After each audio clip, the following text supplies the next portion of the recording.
সময় বাড়ার সঙ্গে সঙ্গে কিন্তু মানুষের কাঁধে দায়িত্ব এবং কর্তব্যের বোঝাটা দিন দিন বেড়েই চলে। তো আসসালামু আলাইকুম এভরিওয়ান, আবারও একটা নতুন ব্লগ নিয়ে আমি আপনাদের সঙ্গে এসেছি। আজকে ব্লগটা যদিও খুবই ছোট, খুবই অল্প, তারপর যতটুকু পারি আপনাদের সঙ্গে শেয়ার করতেছি।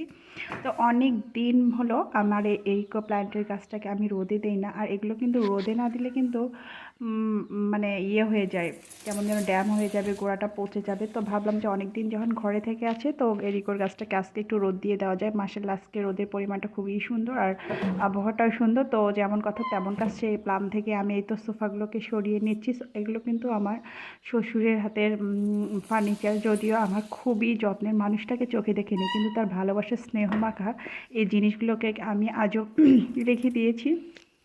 তো ইনশাল্লাহ বাচ্চা কাচ্চা বড় হলে আবার নতুন করে বানাবো, যদিও তেমন কোনো প্রয়োজন নেই। আমার পরিবারে খুবই অল্প সংখ্যা সদস্য, আর এত গ্যাঞ্জাম নেই ঘরে, খুব সিমসাম আমার একটা পরিবার, ছোট্ট একটি পরিবার।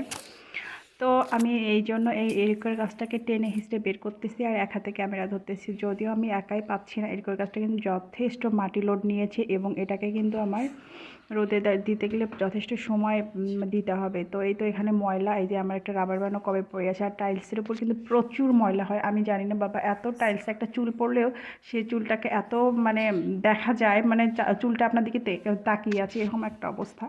তো তারপরে এই তো এগুলোকে তুলে রেখেছি, যে পাপোশগুলোকে আমি মেঝেতে ঠান্ডার জন্য মানে দিয়ে রেখেছিলাম, সেগুলোকে তুলে রেখেছি, ভাঁজ করে রেখেছি। এই তো সরাই সরাই আবার এগুলোকে যে জায়গার জিনিস সেগুলোকে সেখানে সেট আপ করতেছি। তারপরে এই গাছটাকে এখন নিয়ে আমি ছাদে যাব। তো এই তো ছাদে এসেছি, বাকি গাছ দুটোকেও আমি দিয়েছি।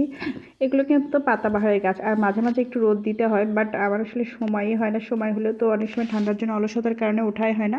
তো এখানে এই কলাগুলো কিন্তু আমাদের গাছের, যদি আমার গাছ না, এটা আমার দেবরের গাছ। তো মাসাল্লাহ ওর গাছে অনেক কলা ধরেছে, ও কাল পাঠিয়ে দিয়েছিল। তো কলাগুলো সব খুলে খুলে যাচ্ছে, তো ভাবলাম তো একটা খেয়ে নিই, বাট তেমনটা টেস্ট ছিল না, কলাগুলো শক্ত শক্ত ছিল। তো এখানে ময়লা কাপড় চোপড়, এটা আমার একটা আলাদা ঘর, যেখানে সব রকম কাপড় চোপড় রাখি আমি, কেননা এগুলো ধুয়ে দিতে বা এক জায়গায় থাকলে পরিষ্কার করতে সুবিধা হয়। তো আমিও কালকে বাইরে গেছিলাম, বাচ্চা কাচ্চা সবাই বাইরে গেছিলো, সবার কাপড় চোপড় এগুলো সব ধুয়ে দেওয়ার জন্য রেডি করে নিচ্ছি। এগুলোকে ভিজিয়ে রাখবো এবং গোসলের সময় এগুলোকে ধুয়ে দিয়ে গোসল করে উঠবো, না হলে আসলে কাজের যত প্যারা এক হাতে সব হয় না। আসলে বলি না, সংসার ছোট, কিন্তু কাজ এবং দায়িত্ব কর্তব্য কিন্তু ততটাই পরিমাণ বেশি। সংসার ছোট বড়তে কিন্তু এসে যায় না, কাজ কিন্তু সবারই থাকে। ছোট সংসারে যে কাজ, বড় সংসারে সেই একই কাজ। আসলে অনেকে আমাদের ভ্রান্ত ধারণা যে আমার এত বড় সংসার, অনেক কাজ, আসলে কিছু না। ছোট সংসারে কিন্তু সেম কাজগুলোই রয়েছে। কী কাজ রয়েছে? থালা বাসন মাজা, কাপড় কাচা, বাচ্চা কাচ্চাকে দেখা, তাদেরকে খাইয়ে দেওয়া, রান্নাবান্না করা, ঘর মোছা, পরিষ্কার করা। আসলে এগুলো কিন্তু মানে ছোট বড় সব সংসারে রয়েছে। এই জন্য আসলেই তো আমি এগুলোকে গতকাল নিয়েছিলাম, এই পালং শাকগুলোকে, ওই যে বললাম এতটা কাজের প্যারা যাচ্ছে, যেগুলোকে ধুয়ে যে রান্না করবো এতটুকু সময় পাচ্ছিলাম। তো এই তো সকাল সকাল এগুলোকে ধুয়ে ভাপ দিচ্ছি, জানি না কী দিয়ে রান্না করবো। একবার ভাবতেছি যে ভাজি করবো, একবার ভাবতেছি মাছ দিয়ে রান্না করবো। দেখা যাক, ভাপ দিয়ে নিই, তারপরে সিদ্ধান্ত নেবো কী দিয়ে রান্না করবো। তো এই তো টিউবওয়েলের পাড়ে চলে আসলাম, যেহেতু টিউবওয়েলের পাড়ে এসে এই তো শাকগুলোকে ধুয়ে নিচ্ছি। অনেকে হয়তো বলবেন যে আপু আপনার টিউবওয়েল এত নোংরা, আসলে এত নোংরা না, এটা আসলে ব্যবহার করা হয় না। আমি যখন অতিরিক্ত ধোয়াধুয়ি হয়, মাছ ধোয়াধুয়ি হয়, তখন আমি বেসিনে রান্নাঘরে করি না। এই জন্যই করি না যে পানি পরে গন্ধ উঠবে, নোংরা হবে, এই জন্য বাহিরে আমি ধুই। আর দীর্ঘদিন পরে থাকলে তো এরকম একটু শ্যাওলা হবেই ভাই, এক হাতে কয়টা কাজ করবে এতটুকু, কিন্তু পানিটা তো ফ্রেশ, ট্যাঙ্কি তো ফ্রেশ থাকে, এতে আর। তো এই তো বেগুন সিদ্ধকে ভর্তা করে নিচ্ছি, কারণ শুধু কাজ করলেই হবে, খেতেও হবে। না খেতে পারলে কি কাজের এনার্জি পারবে? কখনোই পারবে না।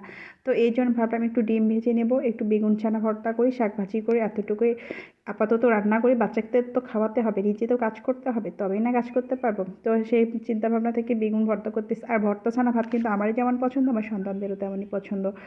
তো আমার সন্তানরা কিন্তু একটু মাঝে মধ্যে বায়না করে ঠিকই, কিন্তু তারপর কিন্তু ওরা বোঝে, আমার কষ্টটা বোঝে, আমার পরিশ্রমটা বোঝে। ওরা মানে আমাদের আসলে সবচেয়ে বড় কথা কি, ওই যে বললাম, আমি আমার বাচ্চাকে যেভাবে তৈরি করবো, আমার বাচ্চা কিন্তু সেভাবেই তৈরি হবে। একজন মা কিন্তু তার সন্তান করার প্রথম কারিগর, আর একজন মানে শিক্ষক কিন্তু তার ছাত্রদের গড়ার প্রধান কারিগর, তার ফিউচার গড়ার কারিগর। আর সেখান থেকে, এই চিন্তাভাবনা থেকে আমি বাচ্চাদেরকে একটু একটু একটু করে শিখিয়ে নিচ্ছি, পড়িয়ে নিচ্ছি। জানি না কতটুকু পারবো, তবে চেষ্টা করতেছি সব পরিবেশেই যেন আমার বাচ্চারা অ্যাডজাস্ট করতে পারে। কেননা আজকে আমি আমার ভালোবাসাটুকু দিয়ে ওদের সব চাহিদা যখন পূরণ করব, তখন ওরা আমার প্রতি একটা ভ্রান্ত ধারণা নিয়ে থাকবে যে আমার আম্মু বুঝি চাইলেই সব দিতে পারে। আসলে এরকম কিছুই আমি ওদের মধ্যে মনে পুষিয়ে রাখতে চাই না। আর আমার ছোট একটু পরিবার, স্বল্প আয় এবং স্বল্প ইনকামের একটি পরিবার। আমার আসলে ইনকাম সোর্স বলতে তেমন কিছুই নেই আমার সংসারে। তারপরে সেখান থেকে যতটুকু পারি আলহামদুলিল্লাহ, আল্লাহ হচ্ছে রিজিক দাতা, রিজিকের ব্যবস্থা সে করে থাকে। আমি তো মানসিক লক্ষ্য মাত্র। এই তো ডিম ভেজে নিচ্ছি তাওয়াতে।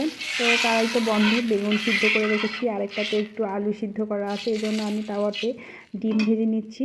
আর ডিম ভাজা কিন্তু আমার মানে কী বলবো, প্রত্যেকটা আইটেম থাকলেও ডিম কিন্তু আমাকে ভাজতেই হয়, কারণ আমার 2 ছেলে মাশাআল্লাহ ডিম ভাজা খুবই পছন্দ করে। ওদের মাছ থাক মাংস থাক, তারপর একটা ডিম প্রতিদিন ওদেরকে ভেজে দিতেই হবে যে কোনো এক টাইমে।